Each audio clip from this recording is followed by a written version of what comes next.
Добър вечер на всички, които имат привилегията да бъдат в свободна зона. С мен Георги Коритаров.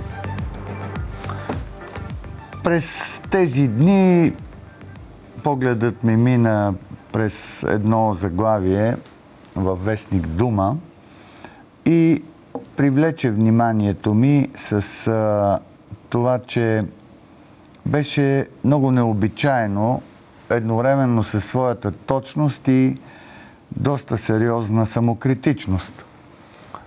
Заглавието беше изведено от цитат на Александър Симов, колега журналист, направен пред последния семинар на Социалистическата партия в Пловдив. Цитатът и оттам заглавието гласеше, че левият политически език е скопен. Доста колоритен израз, доста обиден за левия политически език, а може би и изобщо за политически език в страната. В същото време днес се появи един друг анализ в вестник 24 часа на също политическа журналистка Кристина Кръстева. България е малка и демократи дебнат от всякъде. Една заигравка с име на роман на Илия Троянов. Роман, който като го прочетете, ще си направите необходимите изводи и за връзката между това заглавие, както разбира се и вече в много специфичен строк и друг смисъл за стойността на този роман. Не там обаче е проблема. Прави впечатление, че напоследък все повече се вглеждаме в една действителност, която пречупена през българския поглед и отнасяща се до нашите реалности, не дава никак поводи за оптимизъм. Не дава дори поводи за този тип дребничък оптимизъм. Естественото желание в един момент нещата да се променят и да тръгнат към по-добро. Ще си кажете, това е черногледство. Такова разсъждение не може да бъде направено. Проблемът е, че може да бъде направено. Проблемът е в една голяма подмяна. Залагаме си фалшиви хоризонти за политическа промяна. Залагаме си неосъществими реформаторски платформи, които просто няма как да се случат. Залагаме си една визия, която не е подплатена с нищо друго, освен ако не бъде четена и разбирана единствено като популизъм. Не случайно от един период насам понятието, което може би е сред най-често употребяваните в българската политическа лексика, е национал-популизъм. Дали обаче ще сложим национал като подопределение към популизма или ще си бъде просто популизъм? Това така или иначе е състоянието не само на политическия език, а на онова, което предопределя политическия език. Защото политическият език е функция на политиката и на степента на нейната сериозност. Така както езикът като комуникативно средство е функция на мисълта. Усъкътен ли е политически език и всъщност къде е големия български проблем? Това е темата, която сега събира в студиото на Свободна зона тези двама журналисти, Александър Симов и Кристина Кръстева. Ако искате, след като послушате малко какво си говорим, може да ни се обаждате с въпроси и мнения. А разбира се, може да го правите и без изобщо да сте чули какво говорим. След секунди започваме.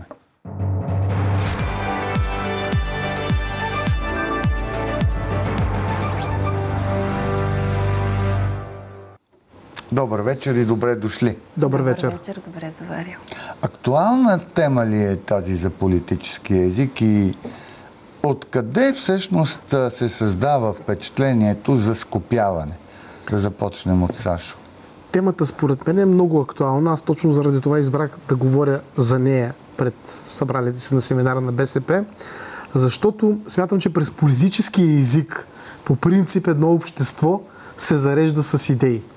Сега аз ще се съглася, ще кажа защо левия политически език е скопен. Не твърди, че за десния мога да кажа същото. От моя гледна точка той е доста дразнещ, но там не мога да твърди, че мога да имам така адекватно мнение. Ако приемем наистина вашата теза, според мен вие сте прав, че езикът е и функция на политиката, това означава като минимум едно нещо, че от поне 20 години насам БСП няма, аз смятам, че това е и проблем на цялата левица в Европа, адекватен ляв проект за бъдещето. Те не могат да предложат така. Левият човек изисква да има нещо, някакъв проект за бъдещето. Левицата не може да го предложи и съответно левият език в момента се е разпаднал на съставните си части, деградирал абсолютно и се оказва голяма сензация, ако някой левичар отново, да кажем, изтърка от прахта думи като класова борба или нещо друго. Между другото, фрази, които се използват в Западна Европа, но в България тяхното използване едва ли не намирисва на болшевизъм. Ама то е болшевизъм. Не съм съгласен, тъй като за клас warfare при английските либеристи си говорят все спокойно. За това, без да го влагат в болшевишки контекст. Просто описвайки положението в Англия. Но не Англия е темата. Тук в България ляв език просто не съществува и оттам идват и голяма част от проблемите на БСП, тъй като ние не можем да разкажем адекватно на България какво мислим да правим в бъдещето. И само едно изречение, за да припомня нещо. БСП беше в такова тежко състояние, специално като език, че когато през 2008 година за първи път след 7 годишно си престой като лидер на БСП Сергей Станишев употреби в доклад думата социализъм, тогава си спомням, конгресната зала реагира така, следно той почва да говори за нашествието на марсианците, което показва всъщност какво състояние е БСП от към политическия си език. Само БСП ли има такъв проблем и само за дефицити, свързани с лявото говорене ли можем да полемизираме, или тук наистина нещата стоят много по-сложно и опират до цялостното осмислене и правене на политика в пълния спектър? Аз съм склонна да съглася с това, което ти току-що предполагаш, че проблема опира до опразването към съдържание, не толкова до терминологията лява или дясна. И именно това не мога да кажа дали е изтъркване на думите или просто по-скоро е липса на съдържание, доведе до освободи тая ниша за радикалните партии, били леви или десни. Но наистина, като че ли левицата страда от по-голям дефицит, който аз не мога да си обясня защо при нея се изчерпа и като че ли тя прегърна така доста от не терминологията, но от същината на десните политики. Вече къде е генезиса на това, не се наемам да предположа, но така се получи според мен. Преломен момент ли беше за левицата 14-тия извънреден конгрес на БКП? Въпросът е много точен поради това, че през тези дни, преди 25 години, се провеждаше този конгрес. Какво е интересно за него? Впрочем, утре ще говорим по-подробно по тази тема, но от гледна точка на лявата журналистика. Този конгрес направи така, че БКП все още се отказва от демократическия централизъм, от понятия като диктатура на пролетарията, класова борба и така нататък. Тоест от опорите на дотогавашния ляв политически език. През годините тя не съумя да ги замени с други. Това ли беше проблема на БСП? Това е един от проблемите. Този прословут 14-ти конгрес на БКП, нали, той отвори поле за един много голям дебат в левицата, който аз смятам, че през годините не се е водил сериозно, защото и до днеска неговите основни, така да кажем, основни тези продължават да стоят. Нали, това е дебата, който по-късно бе възприят с две лица, Лилов, Луканов и така нататък. Модерна лява социалистическа или социал-демократическа партия. И на мен ми е ясно, че на неизкушение от политиката зрител или особено неизкушение от левицата, това сигурно му звучи като някаква дзен схоластика, нещо тъжно, но в БСП този спор има смисъл, тъй като той трябваше да очертае пътя, по който БСП да тръгне. Аз смятам, че наскоро в книгата на Джереми Паксман прочетах една много интересна мисъл. Политическото живот е една много интересна мисъл, че традиционното мото на английския консерватизъм бил: няма проблем, който да не може да се реши с активно бездействие. Смятам, че БСП постъпи като традиционен английски консерватор, реши да не тръгва по нито един път, да не се оформи ясно в едната или в другата посока, и резултатът е, че някъде сега вече цялото това безвремие се стоварва върху партията и сегашната криза, в която е изпаднала БСП, от моя гледна точка, тя е най-тежката криза, в която партията е била, а БСП е преживяла немалко кризи, е добър период или да се вземе подобно решение, да се определи пътя, по който ще върви, или просто да видим дали пък този нов дебат за радикалните антисистемни партии няма да се осъществи в България. Дали тук няма да се появи нещо подобно? Много е интересна позицията на политическия журналист от гледна точка на едно сравнение, което ще направя. То е, приемете го като шега, въпреки че може би има нещо много рационално в подобен паралел. Журналистиката много прилича на жабата, която когато бъде сложена във вода и неусетно се нагрява, тя не разбира, че се нагрява и може да бъде сварена. Образно казано, сварена ли е българската журналистика от променящата се, повишаващата се политическа температура, поради това, че позиционирани в конкретното време, ние като че ли не можем да разчленяваме новите състояния, в които преминава и се развива обществото. О, да. Има го това нещо и ние наистина в повечето случаи се явяваме пост събитията, колкото и да се стараем да сме някакъв глас предупредителен. От гледна точка на това, което ти казваш за нагряването, дано това, че се сваряваме, да олицетворява някакво състояние, в което ние не се притесняваме от това да си вършим работата, въпреки че се надига жега, но иначе не мисля, че сме във върхова форма. Специално ние като функция в нашата държава, журналистиката. А защо не сме? Трудно ми е да дам едно единствено обяснение. Фактът, че журналистиката в България много често се проваля в това наистина да разчлени, да се види всичко, новите състояния. А този провал на журналистиката е по-фатален, отколкото дори някой път е провала на самата политика, тъй като хората през медиите много често формират своята картина за света. Защо не сме в състояние? Според мен няма само една причина. Вероятно причината е в това, че голяма част от журналистите, как да го нарека, това не е обвинение по принцип към колегите, но нямат памет за нещата, които са станали.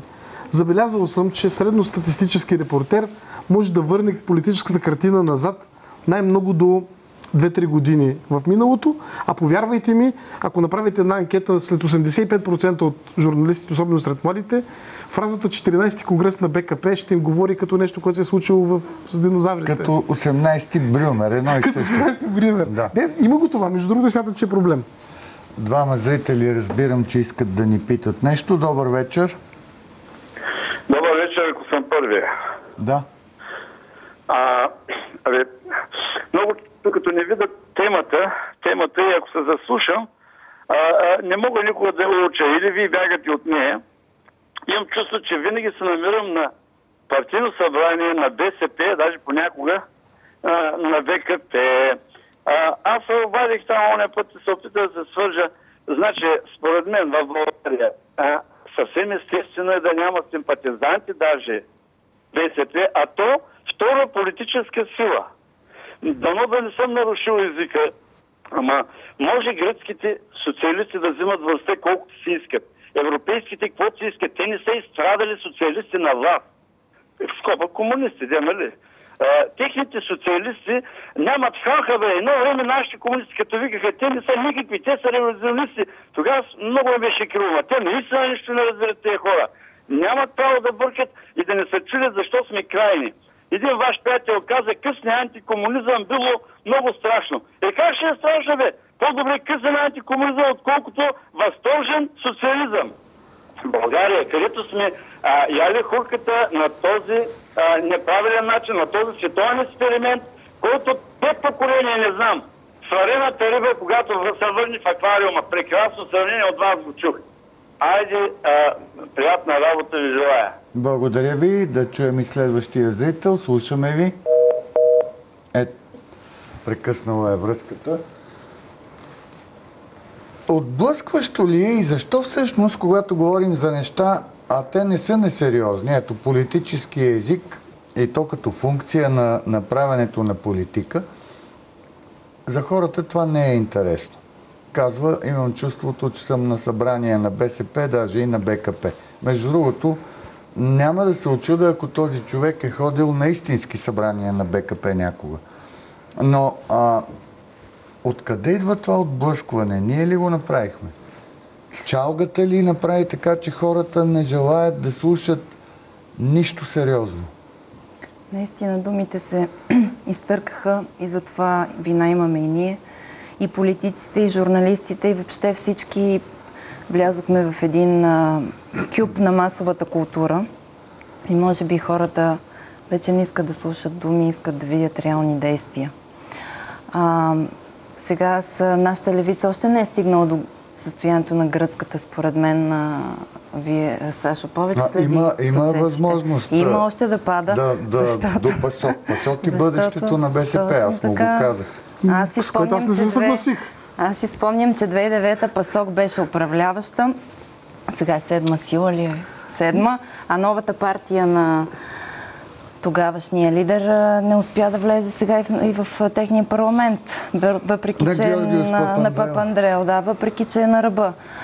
Така че левицата у нас има още да пада и да се раздробява, според мен. Освен това, нямаш основание да протестираш, защото БСП си беше поставила като цел много отдавна да се модернизира като Пасок. Да стане нещо като общобългарско социалистическо движение. Точно как така. да ви е? Пасок много време беше модел, по който БСП търсеше да се развива. Аз винаги съм бил от хората, които смятали, че Пасок е възможно най-неподходящия пример за български свят поради абсолютно различните политически ситуации, но да кажем, както сега не искам да се пише пророк с задна дата. Не съм. Но има нещо друго. Това, което, ако се върне на темата за езика, защото аз тук ще се съглася с Криси, тя наистина, инфлацията на езика е много страшно нещо в България, защото съм забелязал едно така, дори когато някой тръгне да говори сериозно и да говори смислено, хората вече са докарани до такова състояние, че не искат да слушат политически думи. Абсолютно не искат да слушат такива неща. И това е най-голямото обвинение, което може да се отправи към политиците. Аз тук смятам, че журналистите нямат чак толкова голяма вина. В крайна сметка ние работим с материала, който ни е даден и за съжаление не можем да го... Няма как един журналист да бъде по-голям визионер, ако политически елит, който трябва да отразява, е на толкова ниско ниво, защото ти дори да им предпишеш рецепти, няма как кой да ги изпълни.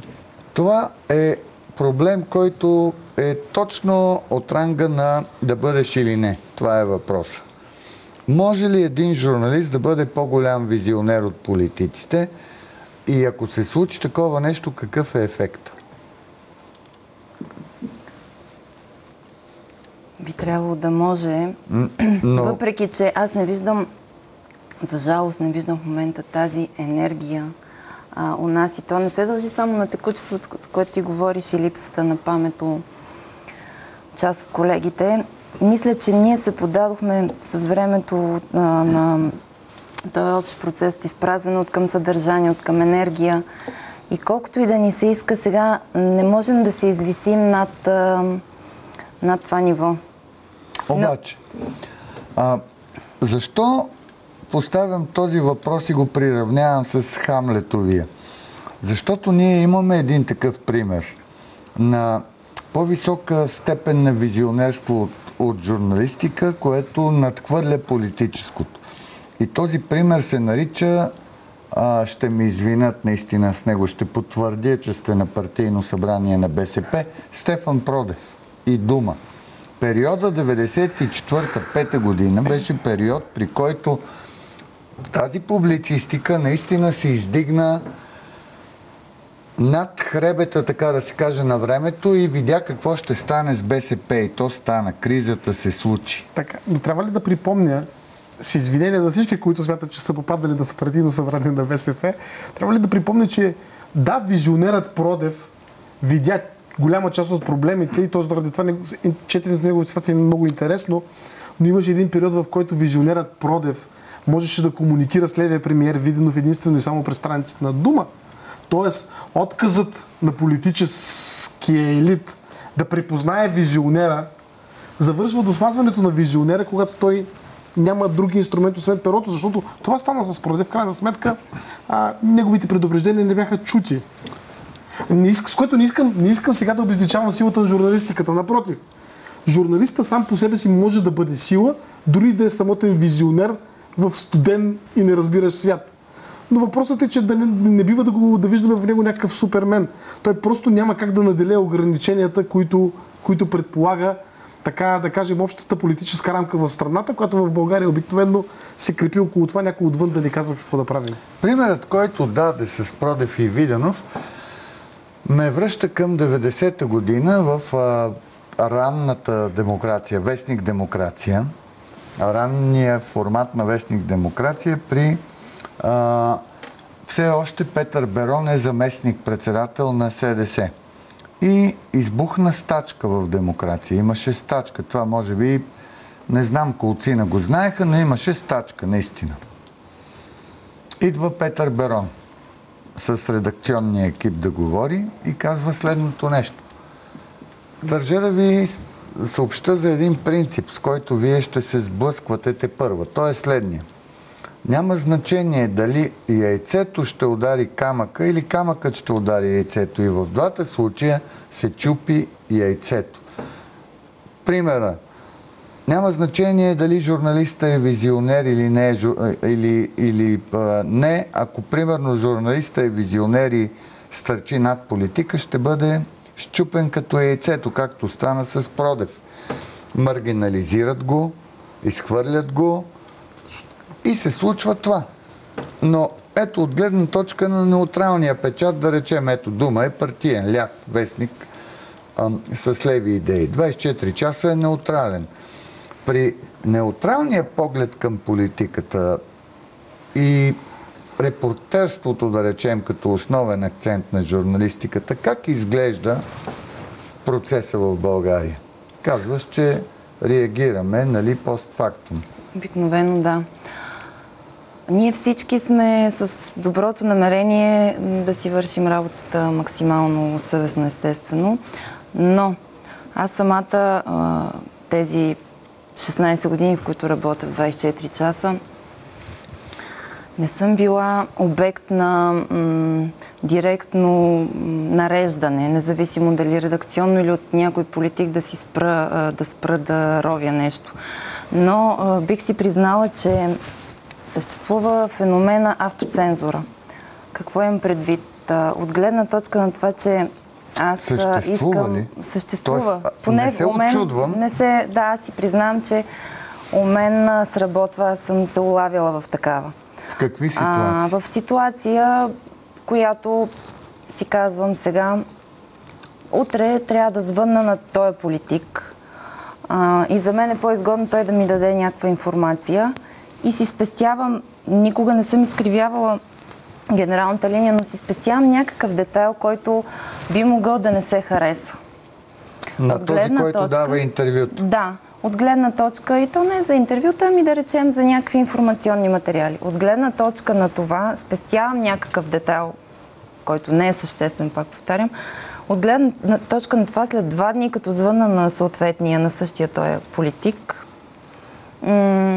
да имам по-голям шанс да получа, да измъкна повече информация. И така в това криволичене, което ние, т.е. слалом, който ние така напипваме в практиката всеки за себе си, няма 100% обективност, колкото и да ми е неприятно, мога да го призная. Това е нещо различно от цензура, която аз съм наистина щастливка, че на мен не ми се случва в моя професионален живот, но не можем да претендираме за пълната истина. Това е. Още зрители мисля, че ни очакват, ако разбира се ни очакват. Добър вечер. Ало, добър вечер. Да, заповядайте. Благодаря ви много предварително. Значи, наскоро в предишната деконструкция на господин Волгин, той зададе един много хубав въпрос. Има ли подобно бъдеще една лява партия като СИРИЗА в България? Един много добър доцент, в смисъл такъв, той не знам доколко е добър, но е доцент, каза се Иво Христов, му каза английската дума, английския израз wishful thinking. Да, пожелателно мислене. Леви човека пред вас. Много ми се ще да им задам въпроса. Лявата идея в България не прилича ли на това циганчи от преди 9 септември, което изправено пред пълна фурна от топли хлябови на един хлябар, попитало хлябаря: тези хлябови всичките ваши ли са? И той отговорил: мои ли са? Ами той попитал циганчето: ами какво чакаш? Защо не ги ядеш? Да. Благодаря. Благодаря ви и аз. Още един зрител. Добър вечер. Ало. Да, заповядайте. Добър вечер, господин Коритаров. Чуваме ли се? Да. Казвам се Бойчо Божилов от град Антоново. Не съм член на БКП бил, нито на БСП, не съм ходил на партийни събрания. Хода само на рок-концерти и слушам руска музика. Каква музика? Турска, руска. Сега за журналистиката искам да ви кажа. За мен българската журналистика определено е платена, корумпирана, с малки изключения и всичко лошо, което може да се каже за нея без собствено мнение. Сега веднага ще ви дам пример. Значи, тук 2-3 дена журналистите насочват вниманието на българското общество към състоянието на язовирите, които са виновни за тези потопи, те ще бъдат и бъдещи ще бъдат. Тези потопите няма да спрат.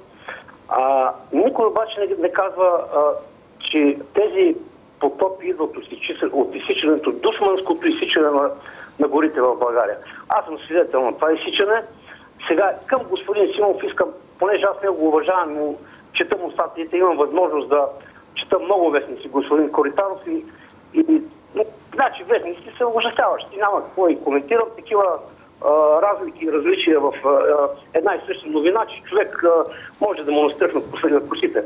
Сега, господин Симов, искам да си направите труда, да се обърнете към специалисти и да ви кажат, например, едно дърво с диаметър 10 см, колко вода абсорбира за година. Сега, аз ще ви кажа, между другото, за да не си правите труда, значи това дърво, кореновата система и короната абсорбират 300 литра вода на година. Едно дръвце. Изсякоха се милиарди или милиони, не знам си колко кубика дървесина в тази държава. Това е нещо ужасяващо. Политиците обаче не говорят за това нещо. Журналистите, вие, също не говорите за това нещо. Което ме навежда на мисълта, че цялата тази мафиотска организация в тази държава си е вързана. Значи, горския фонд на тази нашата скъпа държава е около 10 милиарда лева. А ние за какво говорим, господин Коритаров? За една огромна корупционна схема. Не са виновни язовирите. Виновни са политиците, защото взеха и гласуваха закони да изсекат дървесината, дървета и да приберат парите. Просто и тъпо. Господин Симов, моля ви се, вижте, напишете някоя статия, аз ги следя всичките статии, между другото, и вие ми харесвате като журналист. Нещата са страшни. Добре. Ужасяващи са, господа. Никакви язовири и никакви простотии, които се говорят и пишат по вестниците, нямат нищо общо с тези наводнения. Добре, благодаря ви. Такава тема интригуваща ли е за вас? Това идея ли е за материал? Винаги е било идея, но аз тук няма да се съглася до някъде с вашия слушател. Темата за дървената мафия, за поголовното изсичане на горите, отдавна е тема на българските медии. И тук всъщност се говори, точно виждаме точно този изблъсък. Това, че обаче е било тема на обект на медиите, съвсем не означава, че някой се е мръднал пръста и е обърнал внимание. Аз лично обаче в последните 5 години мога да посоча поне 3 или 4 много големи разследвания за това как е организирана дървената мафия в България. Имаше и телевизионни екипи, които го правиха. Тоест, тук не смятам, че можем да стоварим вината върху журналистите. Напротив, журналистите преди всички идентифицираха този проблем, Даже аз си спомням преди доста години, някой каза, че с цялото това изсичане рано или късно ще заприличаме на централно африканска държава, в смисъл такъв, че при всеки дъжд се става наводнение. Честно да ви кажа, тогава това ми прозвуча като виц, не съм специалист по темата, но сега виждаме, че прогнозата е била истинска. Между другото, преди рекламите да завършим с тази тема, ето това дървената мафия или проблема, за който говори язовирите не са виновни, опасна тема ли е? Аз също не съм съгласна, че не е писано. Всички знаем и навсякъде пише, че сечта, тая безобразна сеч и непочистването на коритата водят до тия последствия. Но докато залесяването отнема повече време, аз се надявам, че поне почистването на тия речни корита ще бъде някакъв отдушник на проблема. Да е опасна тема, не, защото наистина много колеги писаха и правиха такива разследвания и в телевизиите, така че аз не мога да се съглася, че тук журналистиката не си е свършила работата. Просто не обръщат внимание. Просто от нашата работа нищо не следва. Кервана си върви, да. Реклами.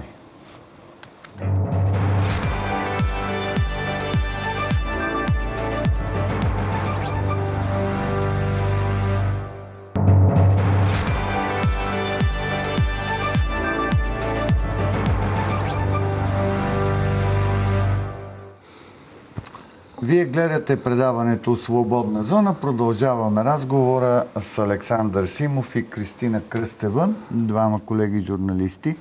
Говорим си за това дали е усъкътен политически език и защо. И като продължение на разговора от първата част на предаването, мислите ли, че елемент от състоянието на политическия език и специално на отношението на журналистиката към политиката е и текучеството на журналисти, т.е. кратката продължителност като време на работата като журналист. Примерно, отиваш във вестник, работиш 2, 3, 4 години, разочароваш се, напускаш, отиваш да правиш нещо друго. Идват хора, пак по същия начин, което накъсва не просто професионалния опит, а нишката на паметта. Има го този проблем. Наистина много често колегите влизат от водени или от суета да се видят по телевизията, веднага да ги дадат на екран, а не да задълбаят и да натрупват. Или от желанието да се вредят, да станат пресаташета, някакви такива високи длъжности. И наистина от това страда качеството на работата и има доста случаи, има доста задълбочени колеги. Ние не сме и толкова много в нашата гилдия и се познаваме, но като цяло проблема е точно такъв, какъв ти го назоваваш. Има и нещо друго, ако мога да допълня само. Българската журналистика се е настанила, поне според мен, един неразбираем култ към младостта, но младостта сама по себе си. Журналистиката, всички тук го знаем, е преди всичко въпрос на опит в крайна сметка. Гениален журналист на 20 няма. И няма да има никога, тъй като трябва да имаш някакъв житейски опит, който да осмислиш, за да можеш да бъдеш анализатор или най-малкото човек, който да даде някаква памет за събитията. В България виждаме, че за разлика, примерно, за ми е право впечатление от западната журналистика, дори от там няма анализатори под 50, там анализатори под 50 години просто няма. Смята се, че човек трябва да натрупа достатъчно житейски път и политически такъв чисто журналистически смисъл опит, за да може да даде оценка на едно събитие. А тук страдаме от точно обратното. Точно тази накъсана нишка на паметта, която ражда феномен на това да съм виждал репортерки, които не могат да кажат кой е бил, да кажем, премиер на България през 2001 година или 2002. Откъде идва обаче този проблем? Ето, примерно, 5 години работи в тази професия, но не професията прави интереса към политиката. Би трябвало човекът, който и да е той, да влиза с общата си култура, с познанията, а се получава влиза незаинтересован, в продължение на няколко години върши дейност като някакъв репортер или какъвто и да е, излиза и продължава да бъде незаинтересован. Все така незасегнати, Да. небелязан. Да, има много такива случаи. Така е. Не мога да кажа откъде тръгва, но може би трябва да се поставят някакви стандарти и не зная откъде ще тръгнем да ги поставяме тия стандарти, но това е недопустимо. Наистина в нашата работа трябва да има някакъв минимален праг и на познание, и на отговорност, и на някакъв текущ контрол, ако щете. Който не натрупва и не навлиза, би трябвало да отпада от само себе си. Как се случи? Не мога да... Дайте идеи вие, може би. Аз не мога да си представя, защото пък това е свободна професия. Не може така да я вкараш в някакви рамки. Много е сложно. Зрителите ще ни кажат чрез въпросите си. Добър вечер. Добър вечер. Заповядайте. Наистина е много сложно да се говори за левия език или езика на левите. Бил скупен. Как няма да е скупен, след като практиката, тя е извратена. Българските видни социалисти са най-добрите капиталисти. Те нито в едното, нито в другото са добро, защото колкото си построиха социализъма, толкова построиха и капитализъма. Така че вие защо искате думите да са изпреварващи, след като действията са просто извратени? Това е някакъв политически травеститурк да вляза в лексиката на госта ви и да подкрепя твърдението си дори с практиката, която той някак си демонстрира. Ето, на него и халката не му е на място. Благодаря ви. Да, още един зрител. Добър вечер. Да, добър вечер. Сега съм аз, нали? Да, вие сте. Да. Ще позволите ли да изразя мнение и за журналистиката, и за Гърция, защото 25 години съм работила като журналист, а 5 години живях в Гърция. Първото, държа в ръцете си писмо на Николай Хайтов до моята сестра, сътрудничка на списание Родопи. И в това писмо големият трудолюбец пише, че след 89 година на светло ще излязат таласъмите и те ще започнат да публикуват. Второто нещо, което във вестник Труд има поредица материали на професор Марко Сеймов. Едно изречение от тях само ще ви кажа. О, спири скем, осем не видели. Той е възмутен от безкултурието на българските журналисти. Не аз, той. И ще ви попитам, ако тези двама българи бяха живи и знаеха резултата от теста за интелигентност през 2005 година, проведен в цяла Европа, където българските журналисти показаха най-нисък коефициент. Помните ли го това? Аз говоря 3 езика и знам колко време се коментира. И само едно изречение за Гърция. Не се изненадвайте. В Гърция няколко са нещата, които доведоха до това. Първото, силно антиамериканско настроение след военната хунта. Второ, силно антигерманско настроение след Втората световна война. Не случайно един от националните им празници е денят Охи, 28 октомври. И третото, за да олевее Гърция, голяма роля имат и българите, които отидоха да работят там. Привършвам едно изречение, защото те очакваха, така както им е внушавано, че при социализма едва ли ние сме яли на ясли и сме спали в конюшни. И когато отидохме, аз съм завършила история, дъщеря ми медицина и сложи 3000 души в джоб. И когато видяха, че дойдоха едни умни, интелигентни, образовани българки, те разбраха, че те са рожба на социализма. И затова българки влязоха в ПАСОК още 1997 година и заеха ръководни постове, а българка беше избрана за евродепутат тази година. От Сириза. От Сириза. Разбрахте ли? Аз поддържах връзка с професор Христос Панайотис. Да. Филип Панайотов. Христос Панайотис. Това е в Гърция. Христос Панайотис. Да. Христос Панайотис, родом от селището Стефания. Не чувам, съжалявам. Искате ли да ни кажете името си да ви се обадя някой път, може би телефона ви. Господин Коритаров, не ме мислете за задържен комунист. Аз съм изключвана от гимназия като враг на народа. Но съм човек, който искам да ме учат умни хора, работливи хора. Аз се свързах там, гръцката, ще ви дам телефона на гръцка нотариус Мария Папа Константино, която ми подари златно колие. Ясно разбирам. Това вече за златното колие е малко не политическа тема. Благодаря ви, ще ви се обадим. Мисля, че телефона ви се отбелязва. И ако това наистина е така, ще помоля колегите после да ми го предоставят, защото наистина журналист с 25 годишна практика, 5 години в Гърция, находка си е. Находка си е. Но какво е много любопитно?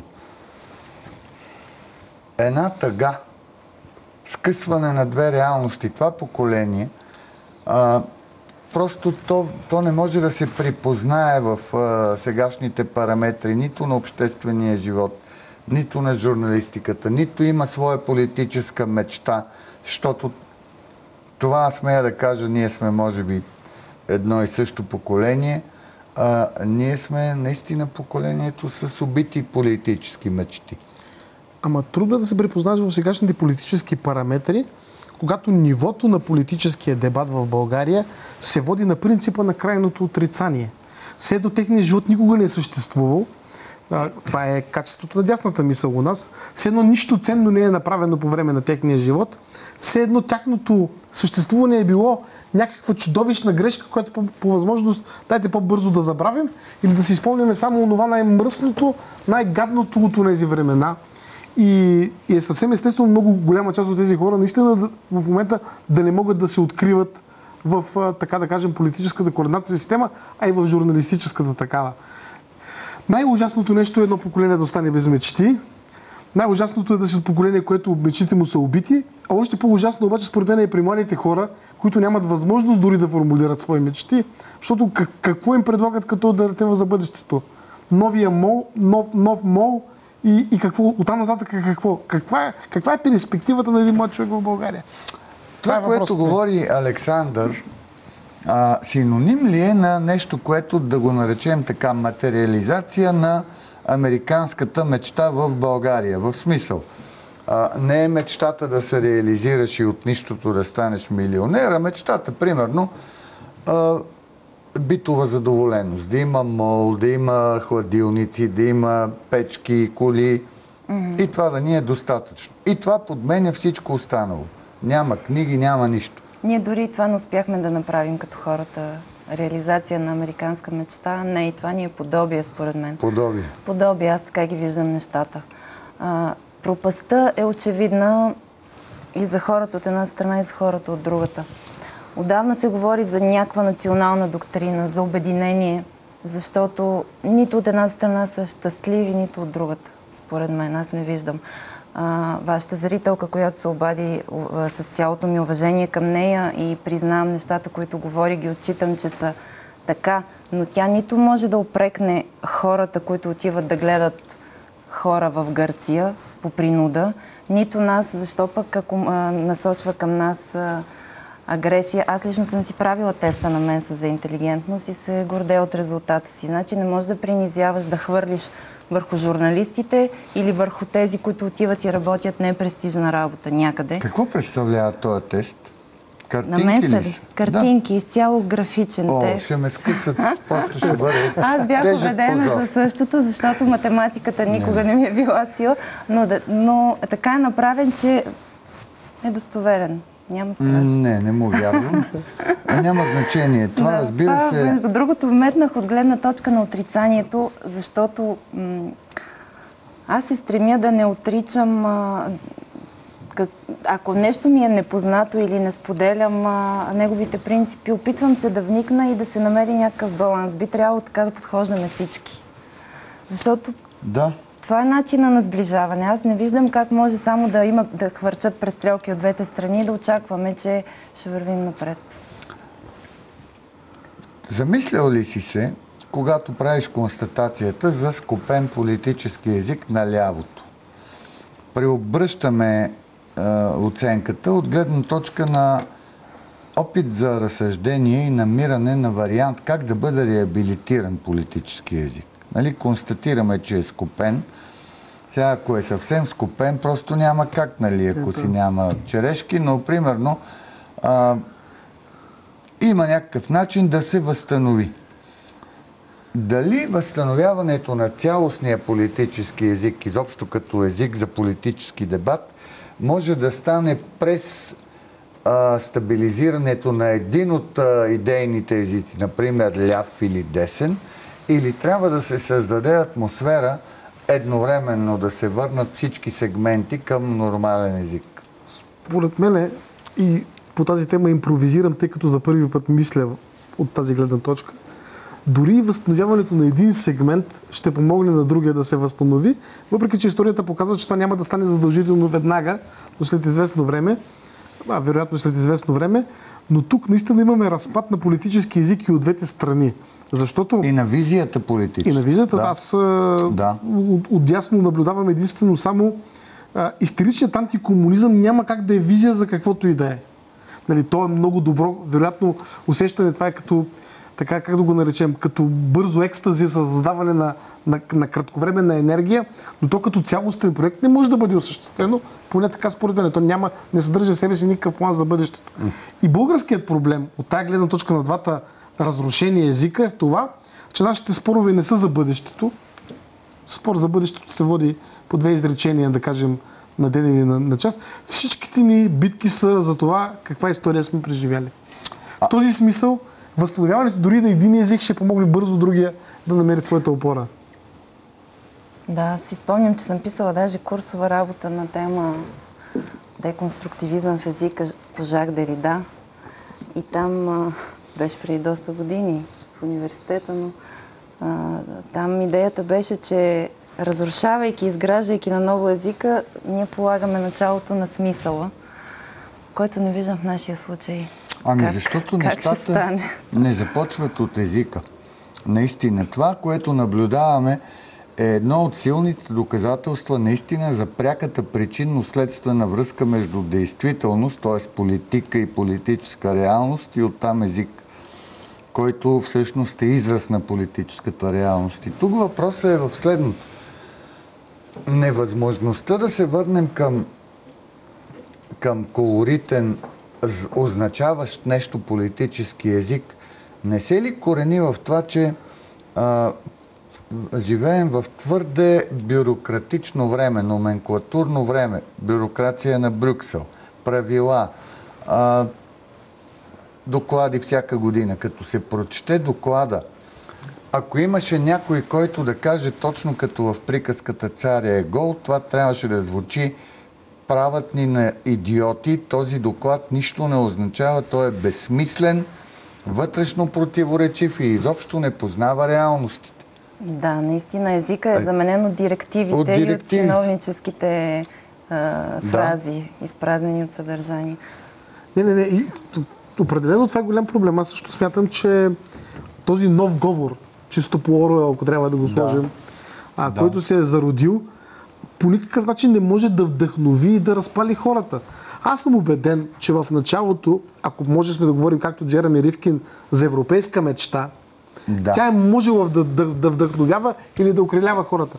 В момента, за съжаление, лицето на европейската мечта е средностатистическия брюкселски бюрократ, който пише директива и в която с един абзац представлява някакви супер технически обяснения за каквото и да е. И резултатът от това е, че Европа живее с усещането, че Европейският съюз се разпада. Той не се разпада, но бюрокрацията не създава усещането, че това е единно пространство. И не създава усещането за движение. Да. Сякаш има застиналост. Застиналост, липса на напредък, поддържайки илюзията за проблеми, те всъщност оправдават своето съществуване.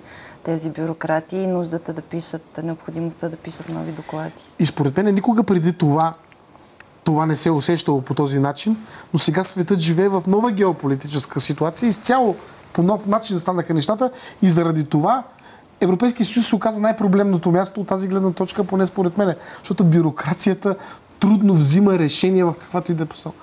Между другото, ако си спомним с много топлота и с добро за доктор Желев, 1988 година той има една програмна, може да се определи, статия във вестник Култура. Великото време на интелигенцията се нарича. И много интересното в тази статия е, че той формулира проблема на актуалния към момента сблъсък, като сблъсък между интелигенцията и бюрокрацията. Желев прогнозира, че интелигенцията в крайна сметка ще спечели тази битка.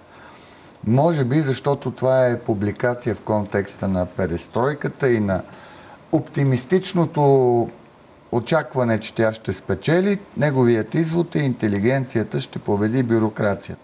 Какво се случи обаче? Интелигенцията е по кюшетата, а бюрокрацията е навсякъде. Да, точно така. Не е дошъл този момент. Може би неговата визия стига доста години напред. Но аз мисля, че не вървим и по този път, за да я стигнем скоро. Аз също смятам, че тази мечта е красива. Нали? Да. И изводът е добър, така вдъхновяващ, но за съжаление реалността показа, че бюрокрацията винаги е в състояние да вземе връх над интелигенцията. Тук изчистваме тези две понятия от политически контекст. Именно, просто това е технологията на нещата, които се случват за света. Има златно време за интелигенцията и вероятно епохата на перестройката и първите години на демокрацията в България са били именно такова, когато те трябва да те заредят, да изведат на преден план мечтите, но някак си не знам как става така. Мечтите винаги се бюрократизират.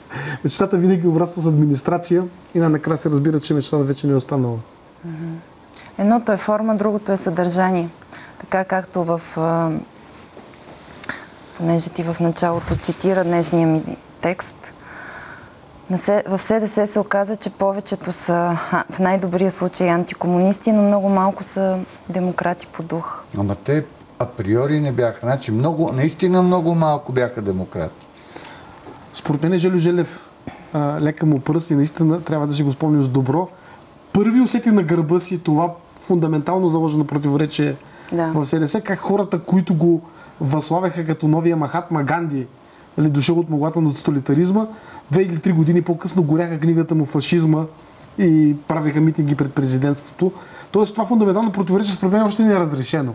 Защото тук наистина демократът като душа не е монопол на един или на другия спектър от политиката.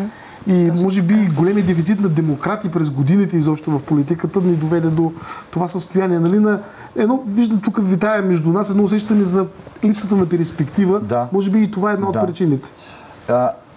Искам да използвам да кажа нещо, макар и само в това информационно пространство, но мисля, че е важно.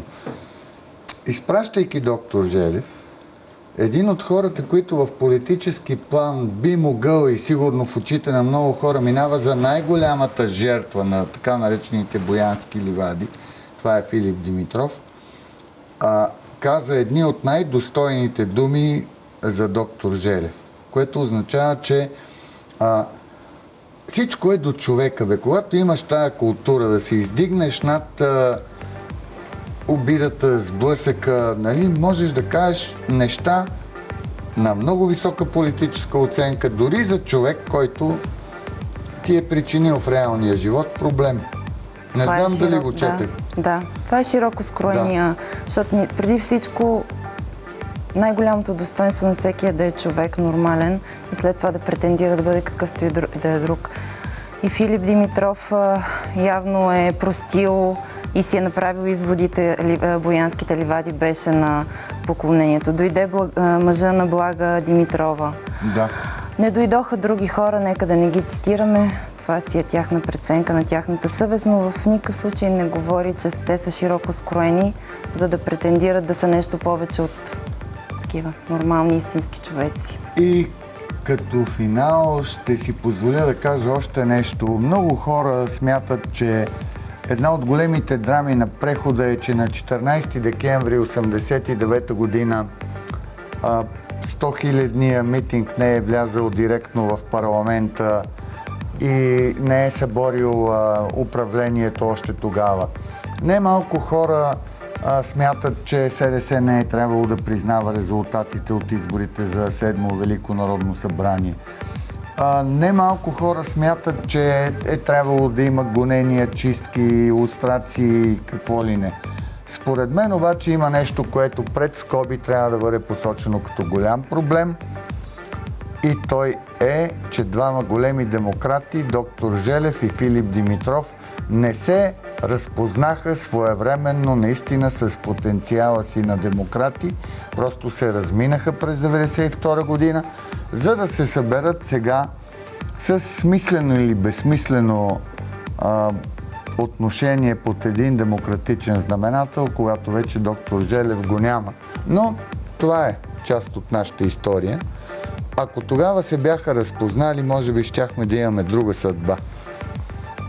Със сигурност. Възможно и да е така. Нали? За съжаление, обаче, обикновено осъзнаванията в българската история идват тогава, когато вече е твърде късно. И може би тук надеждата остава, че наистина хората, споменът за хората понякога помага на другите поколения да търсят за себе си различна съдба. Да. Благодаря ви за участието. Кристина Кръстева, Александър Симов, мои гости в Свободна зона. След няколко минути останете с новините на TV+, и с девиза ни "Пещерата прави свободата".